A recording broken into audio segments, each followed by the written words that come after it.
कि श्रावण महीना जब शुरू होता है तो सबसे पहली चीज जो हमारे दिमाग में आती है वो आती है 16 सोमवार के व्रत या सोमवार के व्रत, क्योंकि सोमवार से उसकी एनर्जी जुड़ी है, क्योंकि हम भगवान शिव की पूजा सोमवार को करते हैं। लेकिन जैसे किसी प्रोजेक्ट को जब हम शुरू करते हैं तो पहला स्टेप जो होता है बहुत जरूरी होता है, बिकॉज वो उस प्रोजेक्ट की टोन को सेट करता है। वैसे ही जब श्रावण महीना शुरू हो रहा है तो शुरू किस दिन हो रहा है, वो हो रहा है शुक्रवार को।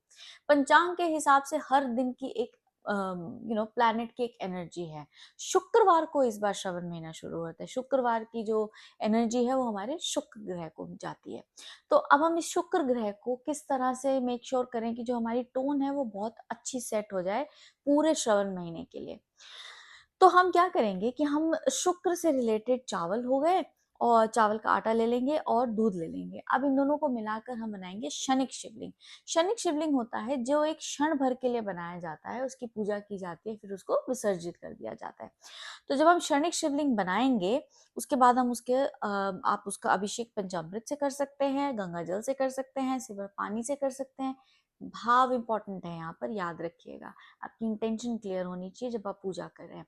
एक और चीज जो याद रखने वाली बात, यहाँ जब आप क्षणिक शिवलिंग बनाते हैं तो उसके अंदर योनि जरूर बनाइए, बिकॉज जो शिव लिंग का नीचे का पार्ट योनि है वो माँ पार्वती को रिप्रेजेंट करती है। दोनों ही पार्ट बहुत इंपॉर्टेंट है, पॉजिटिव और नेगेटिव, मैस्कुलाइन और फेमिनाइन, शिव और शक्ति दोनों एक साथ चलते हैं ताकि वो एक हार्मनी क्रिएट कर सके। जो भी आप रिजल्ट चाहते हैं उसके अंदर एक हार्मनी आ सके, है ना। तो जब आपने पूजा कर ली उसके बाद आप अब इसका विसर्जन कर सकते हैं। विसर्जन आप अपने बैकयार्ड में कर सकते हैं। अगर बैकयार्ड नहीं है तो आप एक गमला ले सकते हैं, गमले के अंदर आप शनिक शिवलिंग का विसर्जन कर सकते हैं। विसर्जन हम इसलिए करते हैं ताकि जो इंटेंशन हमारी थी वो जिन एलिमेंट्स से बने थे हमने उनको पृथ्वी को अर्पित कर दिया, ताकि वो सारी, अगर हमारी कोई ऑब्स्टिकल्स थे, रुकावटें थी, वो भी सारी माँ टेक केयर कर लेंगी। और अगर हमें कुछ चीज चाहिए तो भी वो वाइब्रेशन वहीं से हमको वापस मिलेगी उस टाइम पे, क्योंकि हम पूरा महीना अब हम पूजा पाठ में ज्यादा लगाएंगे। तो मैं उम्मीद करती हूँ कि ये महीना श्रावण का जो है आपके लिए बहुत सारी खुशियां लेके आए, आपकी सभी मनोकामनाएं पूरी हों।